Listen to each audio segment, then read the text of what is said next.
a lot of people have been telling me to watch specifically SCP-682. The SCP Foundation tried to kill the hard to destroy reptile. So this is the one that people have constantly and consistently been telling me I had to see. You have to see 682, hard to destroy reptile. He's the best one. And since I am finally delving slightly into the SCP Foundation, I very much want to see what this one's all about because everyone keeps telling me about this one. So we're jumping into it. The hard to destroy reptile. SCP-682 must be destroyed as soon as possible.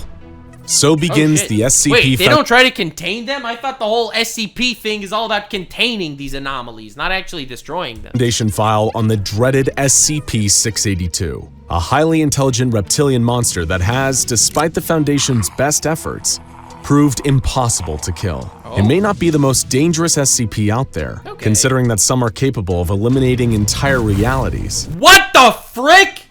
There are SCPs capable of eliminating realities? But it's one of the most iconic, and you've probably heard tales of the monster that death forgot, and you know exactly why everyone is so afraid of the so-called hard-to-kill reptile. I don't know anything about it. It's been subjected to some of the most deadly weapons and traps the Foundation could devise, and survived attacks from some of its deadliest fellow SCPs. But before we tell you about the Foundation's many failed assassination attempts against the so-called hard-to-kill reptile, we need a little more groundwork on what this creature even is. Yeah, the first thing to know about appreciate that, because right now it doesn't seem dangerous. It's just some guy that can't die, so who cares if he can't die? SCP-682 is that this thing wants you and everything you know dead. I take it all back. Everything I said was completely wrong. I regret all of my decisions until this point. Time to unlock the Logan Paul apology. Unlike some other creatures like SCP-096 and SCP-173, which are murderous but exhibit no real higher processing skills, SCP-682 possesses cunning, advanced reasoning, and even human-level logical intelligence. What? SCP-682 can engage you in conversation, but just talking to the creature calmly and cordially will sometimes cause it to enter its rage state. What? Okay, so obviously this thing is mega dangerous.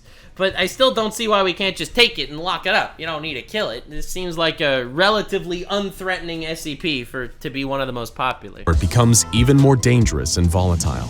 The beast is perpetually kept in a tank of powerful hydrochloric acid, melting its tissue to prevent it from reaching its full potential. And oh my god! They keep it in hydrochloric acid. It keeps breaching containment? Oh. Going on a rampage. The creature's most terrifying asset, and the reason it's proven impossible to terminate thus far, is its incredible adaptability to any and all external stimuli. 682 is a reactive being, capable of not only surviving and regenerating from all attacks, but often incorporating those attacks into its own wide arsenal. Damn! So this guy is just Mark Zuckerberg in his true form. In other words, if you're hoping to kill this thing, you better kill it on the first hit. Because if you don't, you better believe it's gonna hit you back 100 times harder. That's insane. This brings us... Okay, that is actually very terrifying suddenly. You can't just keep it in a stasis if it's something so volatile that... Whew, it's just mirror force. To the main event. Some of the SCP Foundation's most ambitious and frightening attempts to terminate SCP-682, or even understand how it could theoretically be terminated. There are quite literally too many unsuccessful attempts for us to list them all here, so think of this as a highlight reel of the Foundation's most prominent failures. 682 was tested with SCP-017, a humanoid shadow entity shown to be able to consume matter with its shadows and leave no traces behind. That's creepy. Tests on tissue samples from 682 showed that SCP-017 was able to consume said tissues with no adverse effects. However, when SCP-017 was placed into the containment chamber— so this should just be able to consume lizard guy, no problem. With the actual creature, 682 let out a horrific roar that was so loud it damaged nearby audio equipment. SCP-017 fled to the corner of the room, and 682, in its rage state, attempted to breach containment. Agents managed— Okay, alright, so that's why this is a threat, because this adapts to even, like, a Kamui, alright? He's going up against literally Kamui from Naruto, and he can get out of there. To suppress and remove the creature, but no meaningful damage was logged. Attempt failed. SCP-173, the killer statue, was later brought in, hoping that its thus far impeccable track record for killing would hold strong. Okay. The second that 173 was introduced into the testing area, 682 retreated to the far wall and began screeching intensely. It was intelligent enough to know what it was dealing with here. While the researchers did an instantaneous reaction, there was actually a stalemate for over 6 hours, as 682 stared at 173 continuously. Eventually, the tie was broken when agents shot out 682's eyes with high-caliber sniper rifles, breaking the line of sight and causing 173 to attack. Wait, so 173's weakness is that in a staring contest, it can't move? So SCPs really have like this really deep lore of all these different creatures with different strengths and weaknesses.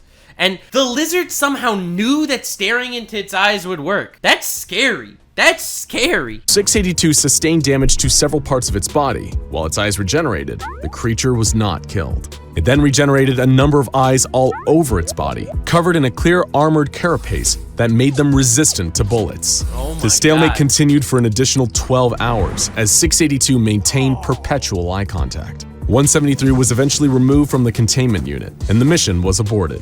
Attempt failed. Bro, this thing, you just can't get rid of it. In their desperation, the SCP Foundation restored to bringing in another dangerous and seemingly unkillable monster to take Statues like the Weeping Angels, and you stare at it. on 682.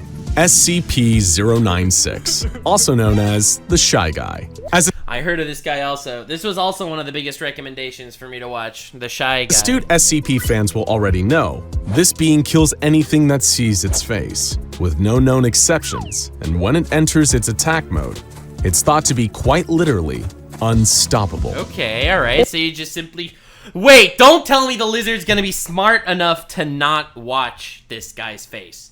The lizard's gonna be so smart he doesn't look at the face? Or at least, it was. While SCP-096 was able to destroy 85% of 682's original body mass during their 27-hour battle, Oh my it was God. left mentally broken, wounded, and huddled in the corner. Oh my God. That's insanity. So, this creature that's known for being unstoppable obliterated 85% of him, but it was too much. To this day, if ever confronted with So it's SCP-682, always gonna be a stalemate, because this reptile is literally just too hard to destroy. So Shy Guy lost. the Shy Guy reacts in pure terror, turning away and clawing at its own face. Attempt failed. Bruh. During a deadly containment breach, SCP-682 also went head-to-head organically with another iconic SCP Hall of Famer, SCP-106, also known as the Old Man.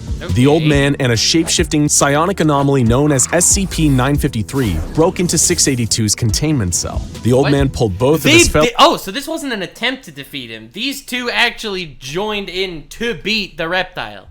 anomalous combatants into I wonder how SCP Rule 34 has got to be crazy. his pocket dimension to continue the battle on his terms. However, despite losing 67% of his body mass during the ensuing pocket dimension showdown, 682 still prevailed, with the Old Man eventually fleeing back to his cell and 953 being collected and taken away by agents.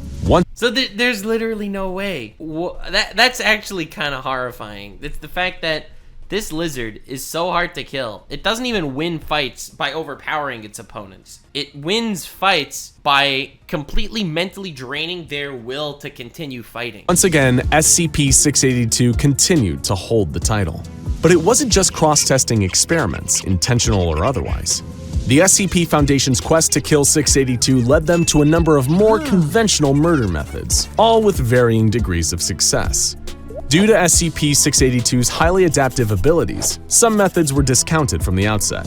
For example, launching a powerful thermonuclear Alright, we can't nuke it because that would wipe out the country, so we're not doing that! missile at the creature was soundly rejected by O5 Command, on the premise that if the creature wasn't destroyed and evolved to the point where it could shrug off nukes, humanity would be pretty much done for. That's actually so true. Every time, right, it can not only if it adapts to nukes, but then it could use nukes itself. So you can only really test weapons on it that you're willing to risk it being able to adapt to and use. Other ideas were abandoned just for being too ridiculous, such as one researcher's suggestion to fly the creature through the air and drop it from a considerable height, hoping to kill it with a high-altitude impact. Alright, bro I'm not thinks he's Kaido. sure we even need to tell you why that's a terrible idea, but during the Yeah, it just fell down and ran away. Experiments on SCP-682, the studies range from honest to incompetent to straight up evil. One guest researcher fed 2 small innocent children to the creature. What? Why? Just to see what would happen. He was then himself fed to the creature for his sadistic behavior, which— Oh my god, these guys are nutty. What? They wanted to punish him for doing something they fed. Good shit. Good shit. Based SCP. Based SCP. And the CP and SCP does not stand for child anything. which was viewed as getting in the way of his professional conduct. After all, the Foundation is meant to be cold, not cruel. It was SCP-682 that had the monopoly on cruelty.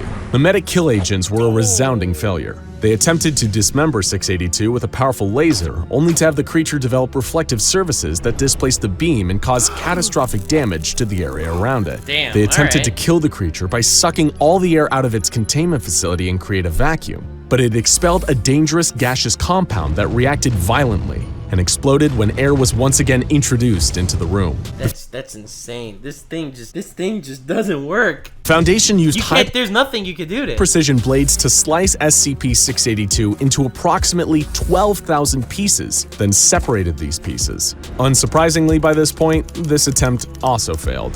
The 12,000 pieces reformed a short while later into the fully operational killing That's actually kind of horrible. He's him. He's just him. Matthew Falloway, thanks for the prime. There's no way to kill this lizard. machine we all know and fear. In one particularly frightening display of intelligence and adaptability, the Foundation attempted to kill 682 with extreme heat, but it shielded itself by developing a second carapace composed of solid helium. When personnel entered the room following the failed attempt on the creature's life, it shattered its helium carapace into deadly shards that fired around the room and shredded all Foundation personnel in attendance. Bruh. It had set a trap, and that It sets traps too. Air. trap had been wildly successful. The creature's ability to adapt to seemingly any offense is unparalleled, to the point where Foundation staff have no idea how to classify this creature, whether it's organic, inorganic, or even alive at all based on any definitions we could understand. At every turn, the creature just raised more questions. What is it? Is it possible to destroy it at all by any means? Who was even trying to kill who here? Because it certainly seemed like SCP-682 had a masterful KD ratio by now. More extreme feats of cross-testing continued in the Foundation's growing desperation Wait, they tried against Plague Doctor? I know him. I saw that one so far. to eliminate this monster. SCP-162, which is a hypnotic ball of sharp objects, hooks, and high-tension fishing line, was introduced to 682's containment cell. Alright, The maybe they can hypnotize it. hooks latched onto the creature and tore huge portions off, including its entire lower jaw and one of its limbs. However, 682 was still able to breach containment, kill 11 people, and badly wound 86 others. Oh my It regenerated its severe injuries in no time. The beast was even taken to the domain of the Gate Guardian, one of the proposals for SCP-00. God, The alright. Guardian had a flaming sword hotter than the sun, capable of destroying Did he censor the sword? Why is he putting hentai censorship on his sword? its targets on an atomic level. Naturally, SCP-682 survived and regenerated. Oh my god! It survived that? Dude, it's going up, it's a proposed 001. This is like, oh my god. The Guardian of the Garden of Eden blasted him on an atomic level and it did nothing! Perhaps the most fascinating cross-test of all was between 682 and SCP-053, Okay. who manifests as a kind, innocent little girl with the unfortunate condition of causing homicidal tendencies in all who come into contact with her Wait, so is there plan to get SCP-682 to kill itself? for more than 10 minutes. The people with these tendencies would then attempt to harm the girl, but would immediately drop dead shortly after, leaving the girl intact. The researchers present anticipated 2 possible outcomes here. The optimistic outcome, in which 682 enters a rage state, attacks 053, and died for good. And the realistic outcome, in which 682 attacks 053, possibly experiencing some minor injury or nothing at all, and 053 had to be removed from the containment cell. But that didn't happen. What did occur was considerably more shocking than any kind of violence. When 053 entered 682's containment chamber, the monster became uncharacteristically docile. Researchers Oh my god! It adapted to the point that its defense mechanism was not attacking the little girl. Staff were baffled way and too watched with smart, amazement too. as 053 approached the terrifying, immortal, mass-murdering monster and began to play with it. 682 even allowed 053 to draw on its face with crayons. Researchers thought they must have been dreaming, seeing this surreal display play out. 053 even appeared to have affection for this unkillable misanthrope. It was a single act in defiance of everything they thought they knew. That's wild. When Foundation personnel entered the containment cell to separate the two, 682 went ballistic and killed multiple guards. 053 also wept, sad at being separated from her new friend. That's crazy. Dude, this thing would not be beaten by anybody. Maybe Gojo, maybe Infinite Void could take care of this guy, but I don't know. Would he adapt to the Infinite Void? Like, how could you beat this guy? To this day, despite further testing, the Foundation has no idea how or why this happened. Like many details surrounding SCP-682, it's shrouded in deeply frustrating mystery. And so the tale of SCP-682 continues. It's just swimming around in acid right now. In spite of the Foundation's best efforts, the monster continues to breach containment and slaughter with some regularity, taking out its seemingly limitless hatred for not only human beings, but anything that dares draw breath. Nobody knows where exactly the creature is from, what its true nature is, or why its ability to adapt and regenerate far exceeds any known organism on this planet. Perhaps one day, through enough research and cross-testing, we can someday answer these questions with scientific precision. Maybe. But until then, we only have one answer. Hatred never dies. I don't know, hatred never dies. It's just immortal. It is just a hard-to-destroy reptile. It is just an incredibly hard-to-destroy reptile, and it will always evolve into the point that it will survive and thrive and adapt. That's crazy. Holy crap. That is a terrifying creature. And what I like so much about SCP so far in my delving into these different creatures and monsters is that every single one of them is not scary for the reason why you think they are. The reason why SCP-682 is scary is not because it could shoot lasers. It's because of how terrifyingly and anomalously it could survive anything. Like, subscribe, and follow me on Twitch. Stay weird, fam.